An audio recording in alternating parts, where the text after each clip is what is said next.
All right, thank you. I'm now joined by the Fat Doctor, Dr. Davin Spires. Thank you so much for joining us. Well, thanks so much for having me. So what are we talking about today? I see here that we might be talking about is it good for your body to fast, and what is intermittent fasting?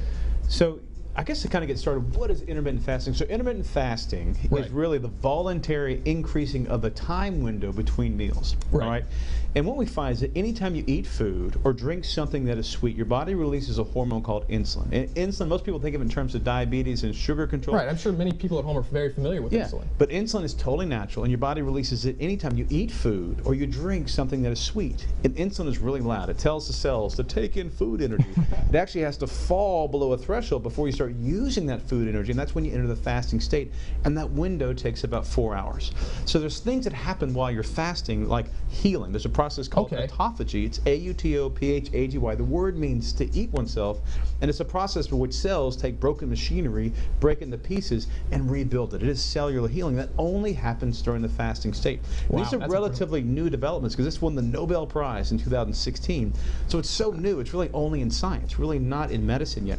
So when it comes to the question, is it good to fast? Right, because I'm going to be honest, I've dabbled a little bit myself, especially, a certain time at night you don't want to eat after a certain time, or maybe, you eat a big breakfast in the morning and you don't continue in the afternoon or something like that, but please.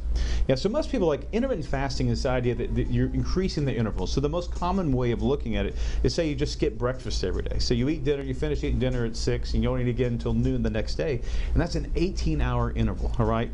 So from a fasting standpoint, remember it takes 4 hours to get into fasting, so that gives you 14 hours in the fasting state. And the autophagy takes about 12 hours to optimize. So truly, when you do an 18-hour window, you're getting 2 hours of optimal soft tissue healing with a profound anti-inflammatory effect. Wow. And so that is actually very healthy. And the longer the windows, and the one I prefer in our program is actually an every other day, alternate day, 24-hour fast, because that gives you 8 hours 3 times a week for that optimal soft tissue healing with this profound anti-inflammatory effect. That is incredible.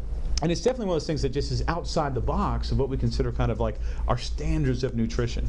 And one thing that I think is important for people to realize is that if you go back a couple of thousand years, right, we ate about once a day. And that's the way our physiology works. There was no refrigerators, there were no grocery stores. We can't really eat raw stuff because raw stuff can make you sick. All right, so you had to prepare everything, you either fermented or cooked it. And so we were used to eating about once a day.